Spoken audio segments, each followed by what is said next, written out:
Evening, how are you? It's just gone 9 o'clock here in Portstewart in Northern Ireland. I hope you're keeping safe and well wherever you are as we live through these extraordinary times.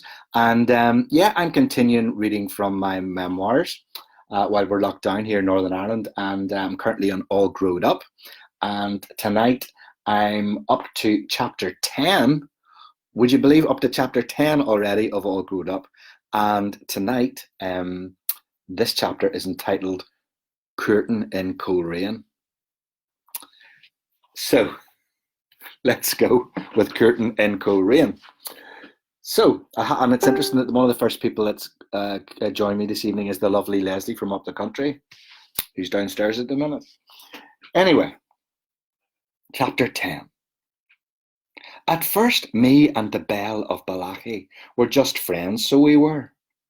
But Providence put us in the same Bible study group, and this provided an opportunity for romance. In addition to the main weekly meeting in LT17, the more zealous members of the Christian Union met every Tuesday evening in someone's flat for Bible study. This was an opportunity to study God's Word and pray and get to know the girls in a more intimate environment. Dear Lord, we are thankful that we do not live in a country behind the Iron Curtain, Lord, where our persecuted brothers and sisters, Lord, fear a knock on the door, prayed a Heather from Portadown earnestly. At that very moment, there was a knock on the door. I could not contain my laughter, and this drew disapproving looks from Clive Ross, the holiest student in the whole university, and Tara Grace, an English charismatic with a nice bum and the gift of tongues. The lovely Leslie from up the country had arrived late with a Tupperware box of her mother's scones, left over from the Festival of Flowers organised by Balachi Presbyterian Women's Association. It was Leslie's knock on the door that we had momentarily mistaken for a visit from the KGB. Barbara Brown, a Ballymena Baptist and a very good kisser, according to Aaron Ward, the spoofer, was leading the Bible study, and although her eyes twinkled a little at the incident, it was only me, Billy Barton from Bushmills, and Leslie herself who found the coincidence truly amusing rather than sacrilegious. Barbara had a good sense of humour when it came to clean jokes, like my hilarious knock knock, who's there, doctor? Doctor who? Joke, but this particular knock knock joke seemed to be a step too far. We were studying a passage from the book of Malachi at the end of the Old Testament. It was generally accepted that it was much more intellectual to study an obscure passage from the Old Testament than anything from the New Testament, because no one could understand it, except for Clive Ross, who bought a big Bible commentary from the Faith Mission bookshop to explain it all to us at length and in great detail. The Old Testament was sometimes really, really dark and really, really deep. It was almost Nietzschean. Clive brought his Bible commentary to these meetings along with a hugely conspicuous King James Bible. I preferred to arrive with a pocket-sized Good News Bible tucked away in my back pocket to avoid being persecuted or laughed at by fellow intellectuals in the street. The Good News Bible was regarded as slightly suspect by some of the more conservative members of the Christian Union because it was written in everyday language that anyone could understand.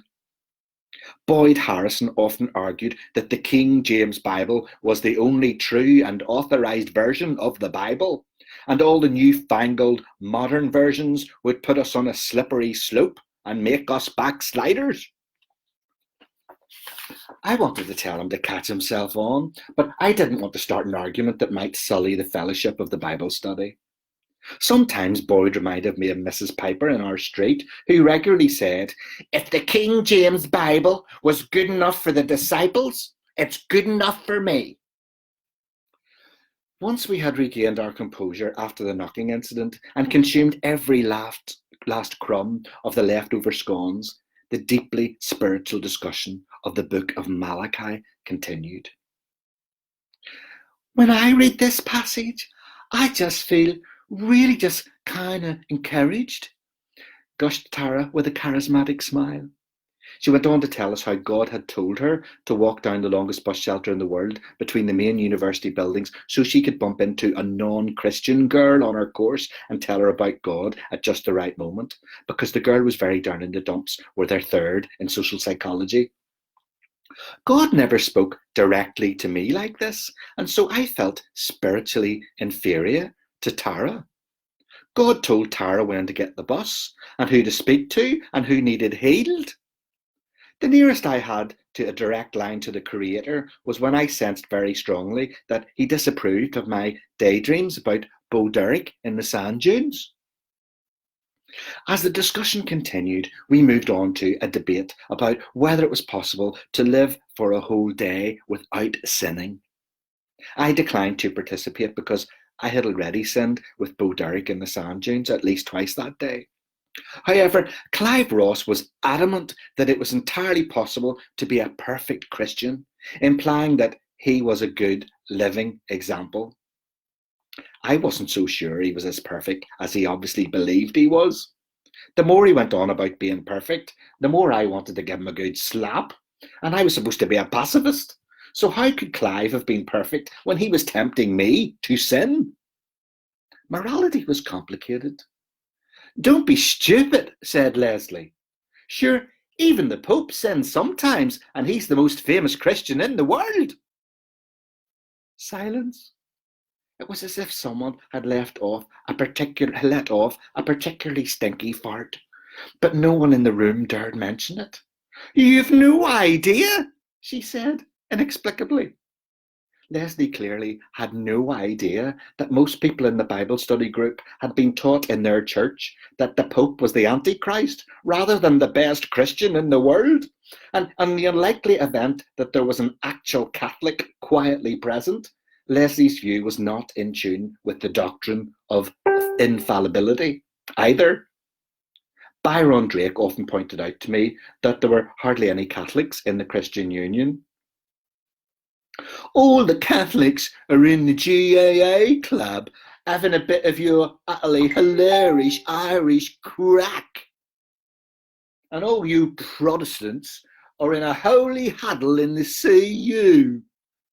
Even when you go to university, you lot stick to your own sides, he would say, offering his unsolicited observations on the divisions in Northern Irish society. I wanted to argue against Byron and accuse him of always taking sides with the Catholics, even though some of the members of the GAA club hated him for being an evil Brit. But I knew his analysis was basically correct. I smiled at Leslie until Barbara Brown skillfully broke the uncomfortable silence by moving us on into the cutting-edge issue of whether we should be premillennialists or postmillennialists. No one openly disagreed with Leslie, but it was obvious that she had said the wrong thing.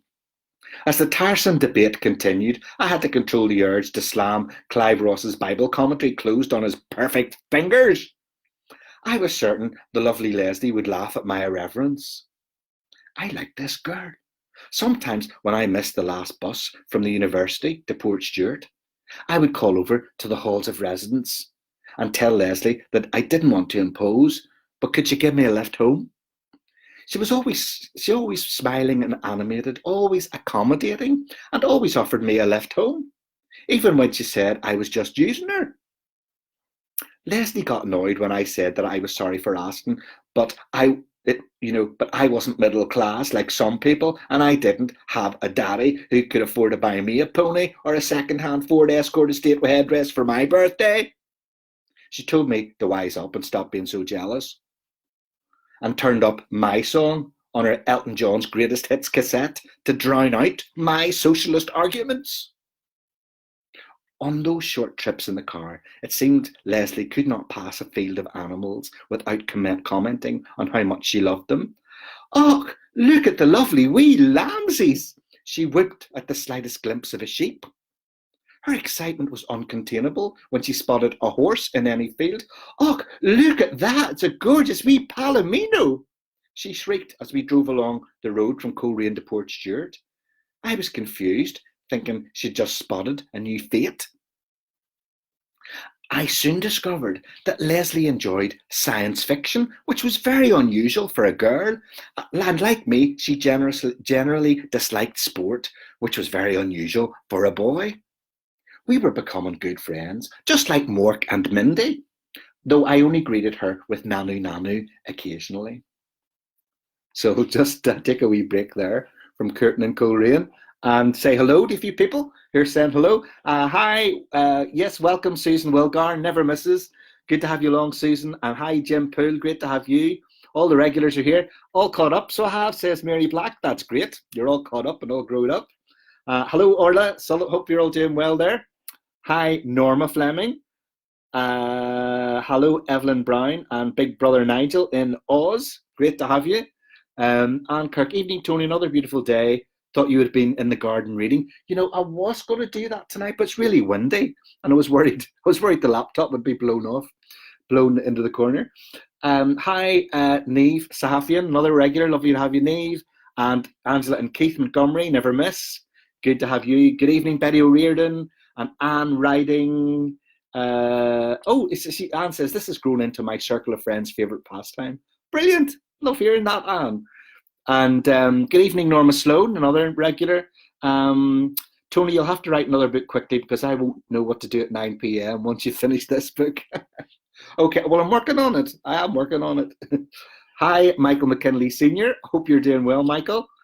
And Norma Sloan sent a lovely wee picture of someone reading a book. I agree with Norma, says Aileen. And Neve says, he's written Belfast Gate. Yeah, well, yeah, actually. So the book after this is Little House on the Peace Line. And it's the one that I've published free on my YouTube channel for charity to raise funds to help people who are run out of food in one of the slums in Kampala. And yeah, my latest book actually is called Belfast Gate. It's a novel set in Belfast in the present day. Yeah. But I'm working on another book at the minute, which isn't set in Belfast, as it happens.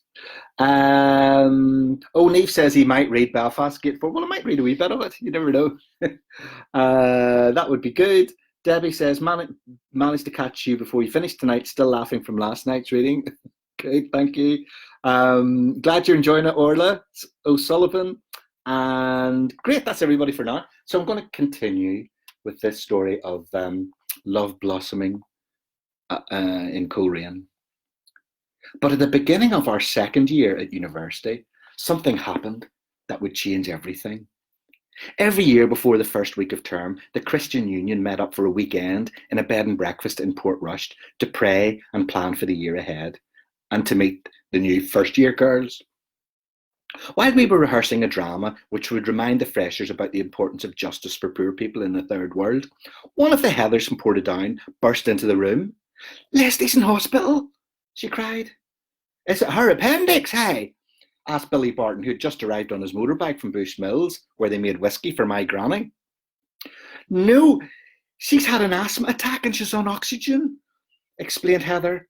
I had never seen this Heather get so upset about anything. She was even more upset than the time the bulb in the overhead projector exploded while she was leading a chorus of Majesty at the Christian Union Praise Night. "Hey, tell Leslie I was asking for her. Tell her what's the crack, hey," said Billy Barton. Tara Grace offered to organise a special prayer meeting and said she would go to the hospital and lay hands on Leslie to heal her, but only if Leslie had enough faith and no hidden sins. I was upset. I was so upset that when the meeting began, I couldn't concentrate on the Bible teaching from the second book of Chronicles, even though it was really, really deep. But why did I feel upset? Leslie and I were good friends, of course, but this felt different. I always thought Leslie was attractive, even though she was a big stout girl from up the country. She always made me smile when she shouted at me in her lilting country accent. I called this her Balakie Whoop. I had no idea where Balakie was. I was vaguely aware that it was somewhere north of Glengormley, and I had never heard anyone else speak in such a unique accent. I was amazed when I discovered that the word floor had 4 syllables in Balakie. I noticed this the day I spilled a cup of coffee in the Students' Union. "Look at the mess you've made on the floor," said Leslie with a Balaki whoop. Leslie had lovely big eyes that widened with every emotion, and she expressed a wider range of emotions than any girl I had ever met. Yes, she talked an awful lot, and some of it was nonsense about clothes and shopping, but as time went on, I began to notice that when Leslie actually stopped talking, she had the sort of mouth you really just wanted to kiss. After a while, and most inappropriately in the middle of a meeting as we were singing Bind Us Together, Lord, I realised that this was what people in America called having feelings for someone. To my surprise, I was having feelings for the lovely Leslie from up the country. Once I heard the patient was feeling a wee bit better, I decided to go and visit her in hospital in Coleraine. The hospital was so small and old-fashioned that I thought that Florence Nightingale might still have been the matron and would appear any moment with her lamp. When I found Leslie's ward, I waited until all her family visitors with tidy hair and nice clothes had departed and went in with a bottle of Lucozade and a book about faith healing from Tara. I'd never seen Leslie in a nightie before. When she saw me, she pulled the bedclothes up to her chin and touched her oxygen mask demurely. "You've no idea," she said weakly, removing the mask. She was wheezing like Old Mac the day he tried to give up cigarettes.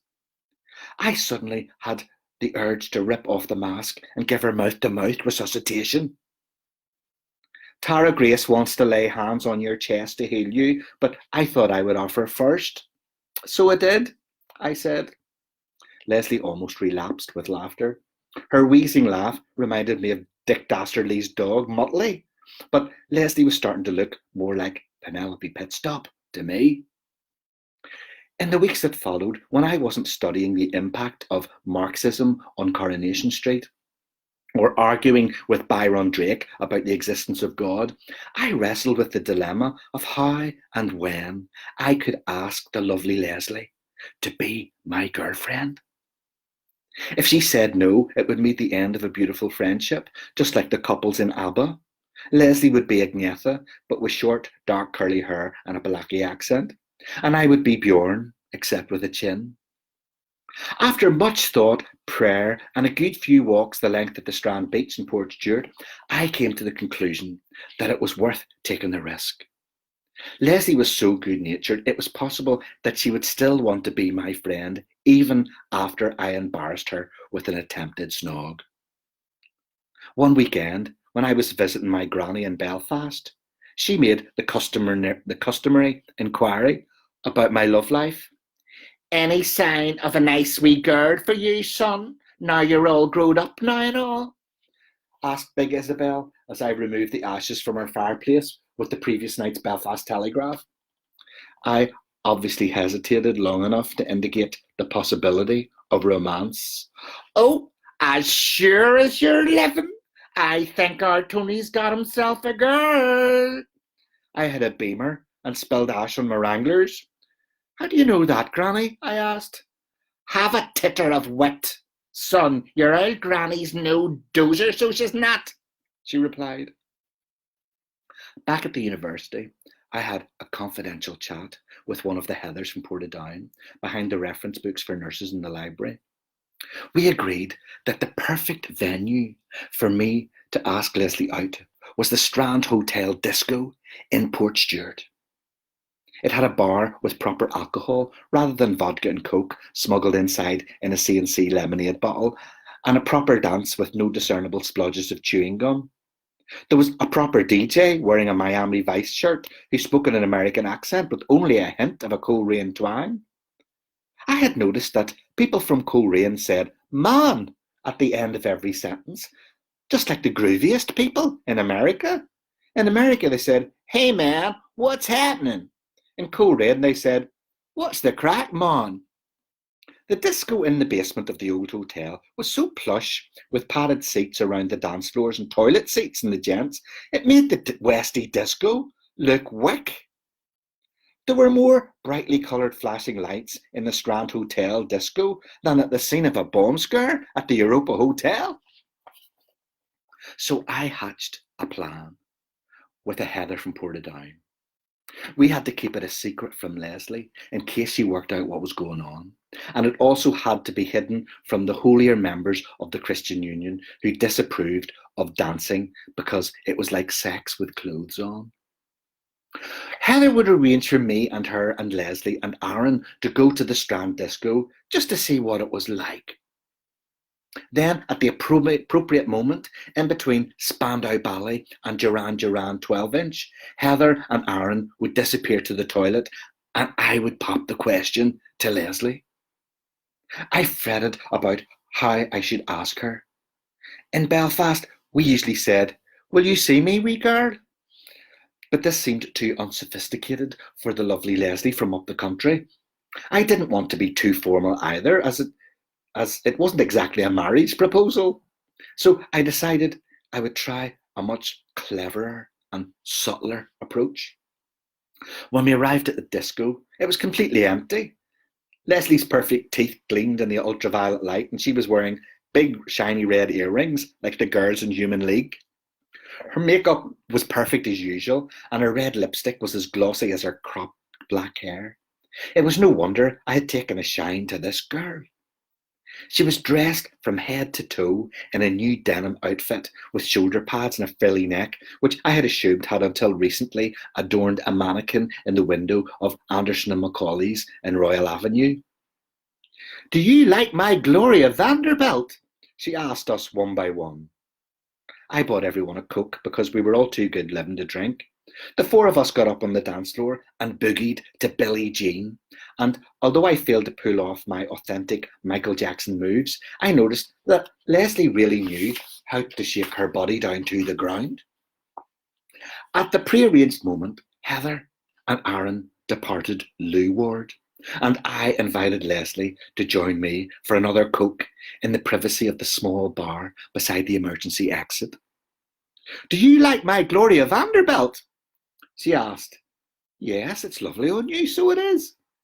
£150 with 20% off. I bet you didn't get that in the club book. What's a club book? There were a few moments of silence as the DJ introduced Spandau Ballet in a transatlantic accent. I took a deep breath. "Do you know the way, when someone likes someone," I spluttered, and like they're already good friends and they don't quite know how to ask them out, so they don't.